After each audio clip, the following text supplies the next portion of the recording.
the spending bill that passed last night aims to cut $2 trillion. Right. Can you guarantee that Medicare, Medicaid, Social Security will not be touched? Yeah, I mean, I have said it so many times, you shouldn't be asking me that question. Okay? This will not be read my lips. It won't be read my lips anymore. We're not going to touch it. Now, we are going to look for fraud. I'm sure you're okay with that, like people that shouldn't be on, people that are illegal aliens and others, criminals in many cases. And that's with Social Security. We have a lot of people. You see that immediately when you see people that are 200 years old that are being sent checks for Social Security. Some of them are actually being sent checks. So we're tracing that down, and I have a feeling that Pam is going to do a very good job with that. But you have a lot of fraud.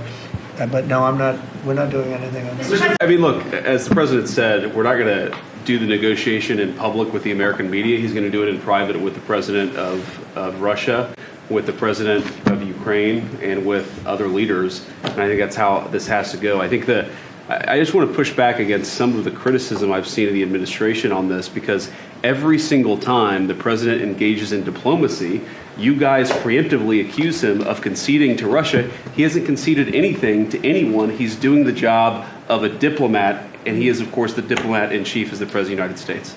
We are following the measles epidemic every day. We're watching it. We put out a post on it yesterday, and we're going to continue to follow it. Incidentally, there have been 4 measles outbreaks this year. In this country last year, there were 16. So it's not unusual. We have measles outbreaks every year. Well, it's a question we've thought a lot about. We're doing a complete review of every single aspect of what happened with the botched withdrawal of Afghanistan, and plan to have full accountability. It's one of the first things we announced at the Defense Department for that reason, sir.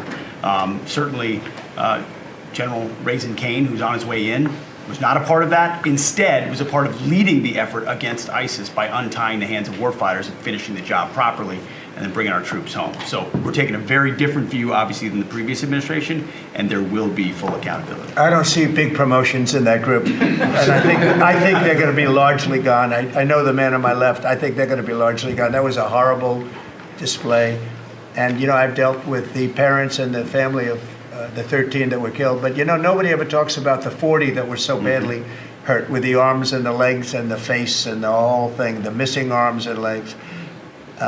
It was so terrible the way that was handled. This nonsense from the Financial Times is a product of a culture in the media where they report stories and never name their sources. And my view is that we should never have to comment on any story where it's based on unnamed sources. Have you ever noticed that? Okay, that was just crazy stuff. We would never, ever jeopardize our national security, ever, with allies like Canada, ever.